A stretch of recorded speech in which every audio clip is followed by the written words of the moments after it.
तो मैं जो कदम सरकार ने और धर्मेंद्र प्रधान जी ने लिया उसका स्वागत करता हूँ, सम्मान करता हूँ और सभी देशवासियों को बधाई देता हूँ कि ये एक लोकतंत्र की जीत है जो आज हमने देखा और इसे ऐसा ही आगे भी हम सुरक्षित रखें लोकतंत्र को भारत में। और देश की युवा पीढ़ी को मैं बधाई देना चाहता हूं और धन्यवाद देना चाहता हूं सीजेपी के हमारे टीम और भाइयों और बहनों को जिन्होंने ये मुद्दा उठाया सबसे पहले, और जो वॉलंटियर्स जिन्होंने उनका साथ निभाया, जो देश भर से छात्र और युवक और बड़े बूढ़े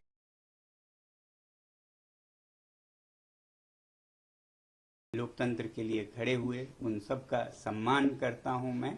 और सबसे बड़ी बात कि जिस तरह से उन्होंने शांति बनाए रखा जहां ये प्रदर्शन हो रहे थे, कुछ जगहों पे दुर्भाग्य है कि छुटपुट घटनाएं भी देखी। मुझे उम्मीद है कि इस शांति को हम बनाए रखें और कहीं भी कोई गलत बात नहीं होगी आगे भी।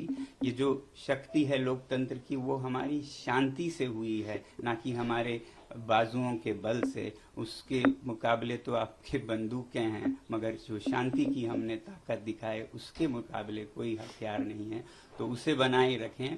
अब जब आप महसूस कर रहे हैं कि आपकी जीत हुई, तो विजय में विनम्रता सबसे बड़ी बात है, वही आपके चरित्र को प्रदर्शित करता है, परिभाषित करता है।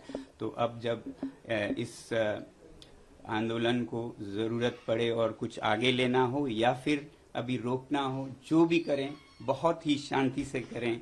मैं ये उम्मीद करता हूँ कि एक तरफ जब जवाबदेही हमें मिली इस बार की, तो अब सुधार पर काम करने की ज़रूरत है। केवल एक इस्तीफा से, रेजिग्नेशन से राष्ट्र नहीं बनता है।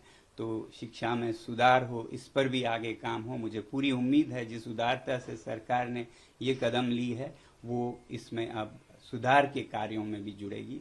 सुधार सिर्फ शिक्षा में नहीं बल्कि शासन में भी मेरी उम्मीद है कि अब से देश चलाने का तरीका ज़रा बदलेगा। जहाँ भय है वो नहीं बल्कि प्यार मोहब्बत से देश को चलाया जाएगा और अन्याय न होकर सत्य के रास्ते पे चलाया जाएगा।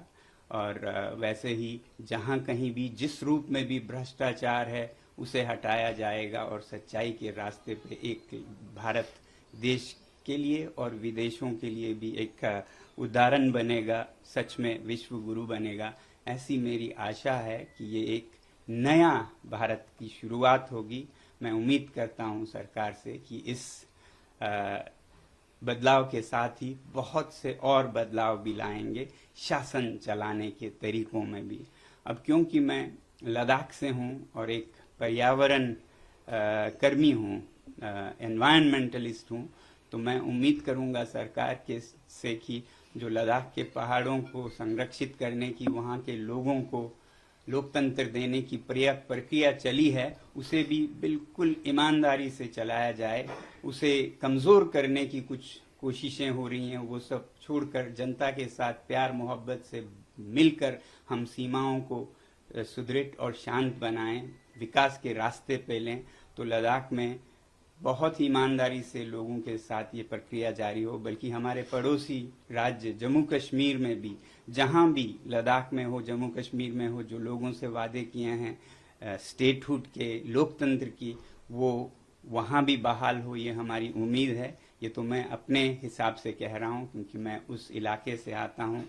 तो बाकी देश में शिक्षा में खासकर सुधार हो, बदलाव हो। किसी भी बच्चे को, किसी भी अभिभावक को जो इन बच्चों को गुजरना पड़ा उसमें न गुजरना पड़े। मैं आभारी हूँ पूरे देश का और युवा पीढ़ी का और सरकार का भी बहुत बहुत धन्यवाद।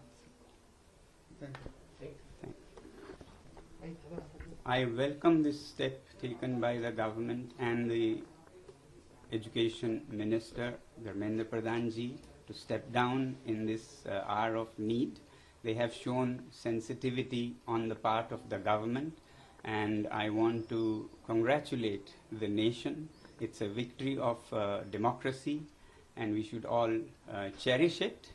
At the same time, I thank and congratulate the whole young generation, the Gen Z, particularly the members of CJP who started this whole discussion, and young people, old people, everyone from every corner of the nation who came out to speak for truth.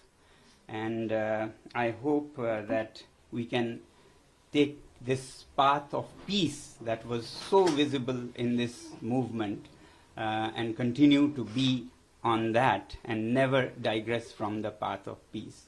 As we have some kind of victory, it is very important to have humility in victory. Therefore, I appeal to all the young people to rejoice, celebrate, but with utmost humility. Do nothing that hurts others, say nothing that hurts others, be humble, and that will win the world for you. So with these words, I think that we'll have an era of reforms now. There has been accountability. Now it's time for reforms in the field of education so that we have a robust system that makes us a great nation as we all want. And I hope that this kind of reforms are seen now not only in education but also in governance, where we have fear replaced by love for citizens. Not out of fear governance should be. Similarly, from a fear-free India, we should have injustice-free India, where there is justice in everything, whether it is examination or elections or the corridors of power to the courts of India. We should have justice and corruption-free India in whatever form. We should hope that there will be measures taken along with this to make it a clean governance in our country. So I congratulate everyone on this occasion, and being from Ladakh and the mountains of the nation and being an environmentalist, that the process of democracy restoration that has started in Ladakh will be taken up with utmost sincerity on the part of the government along with the people. There have been some steps to undermine the democracy that has been granted. These would be taken up very sincerely together with the citizens is my hope. Talking of democracy restoration, I also hope that our brothers and sisters in our neighboring Jammu and Kashmir will have the pledge that they were given of restoration of statehood. I look forward to see a great India with this change that people have brought, and I congratulate every citizen once again and thank you all very much.